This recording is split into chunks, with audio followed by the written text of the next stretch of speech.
Hello everyone, welcome back to my channel Binas world চ্যানেলে নতুন একটা ভিডিওর সাথে ওয়েলকাম তোমাদের সবাইকে।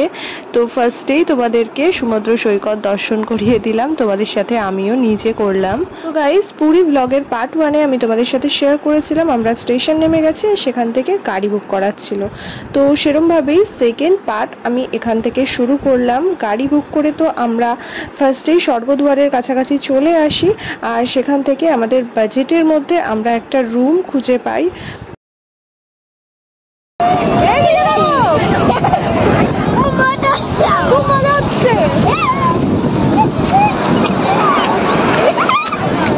শোনার কথা শুনে বুঝতেই পারলে আমরা সবাই কতটা পরিমাণ এক্সাইটেড ছিলাম সমুদ্রে নামার জন্য।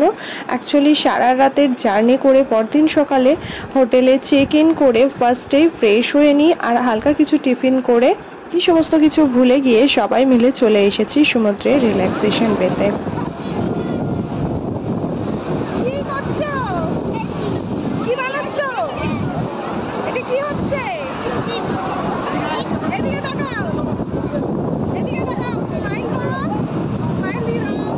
বন্ধুরা, পুরো দুপুরটা তো আমরা ভীষণভাবে মজা করে কাটিয়েছি, অনেকক্ষণ টাইম স্পেন্ড করেছি সমুদ্রে, আর তারপর ফিরে এসেছি রুমে।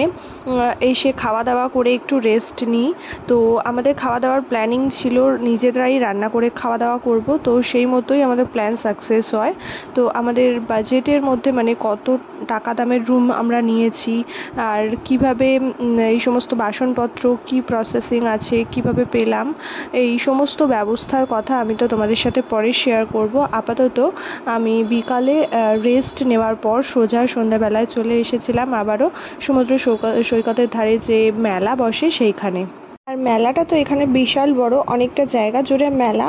তো আমরা ছিলাম ওখানে 3 দিন 4 রাত, আর এই 3 দিন 4 রাতে আমরা মেলাটা পুরোপুরি কভার করতে পারিনি, এতটাই বড় মেলা ছিল।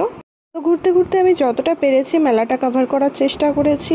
আর আমার ফ্যামিলির জন্য বেশ কিছু গিফটেড আইটেম নেওয়ার ছিল, যেগুলো আমি এখান থেকে নিয়ে নিই। যেমন এই ব্রেসলেটগুলো এখানে আমার ইউনিক লেগেছে, তো তার মধ্যে এই ব্রেসলেটগুলো আমি আমার 2 মিষ্টি ননদের জন্য নিয়ে নিচ্ছিলাম। এখানে দুটোই সেম ডিজাইনের আমি এখানে চুজ করেছি ওদের দুজনের জন্য, তো এটা এখান থেকে আমি নিয়ে নিয়েছিলাম। তারপর দেখলাম এখানে পাথরের খুব সুন্দর সুন্দর মূর্তি রয়েছে, অনেক শোপিস রয়েছে, যেগুলো আমার খুবই ভালো লেগেছে। আর মেলা ঘোরা হয়ে গেলে আমি কিন্তু প্রতিদিন সব শেষে এই সমুদ্রের সামনে এসে বেশ কিছুক্ষণ সময় কাটাতাম, ভীষণ শান্তি লাগে মনটা। আর এই হলো এমন এক জায়গা যেখানে তুমি একা আসো আর দোকা আসো, তোমার মনটা পুরোপুরি শান্ত হয়ে যাবে। মনের মধ্যে যতই চিন্তা থাকুক না কেন, যতই টায়ার্ডনেস থাকুক, সমস্তটা যেন কোথাও উধাও হয়ে যায়। এই মোমেন্টগুলো আমি যতটা পেরেছি ক্যামেরাবন্দি করার চেষ্টা করেছি, যাতে করে পরবর্তীতে যখন আমি এই সময়গুলো মিস করব, তখন আমি যেন 1% হলেও এই মোমেন্টগুলো দেখে খুশি হয়ে যেতে পারি, আমার মনটা যেন ভালো হয়ে যায়। এরপর আমরা আস্তে আস্তে হোটেলের দিকে চলে যাই, আর এর পরের পার্টটা তোমরা দেখতে পাবে আমার নেক্সট ব্লগে। তো ভিডিওটা ভালো লাগলে অবশ্যই লাইক করো, আর তোমরা যারা নতুন আছো আমার চ্যানেলে তারা অবশ্যই চ্যানেলটিকে সাবস্ক্রাইব করে রেখো।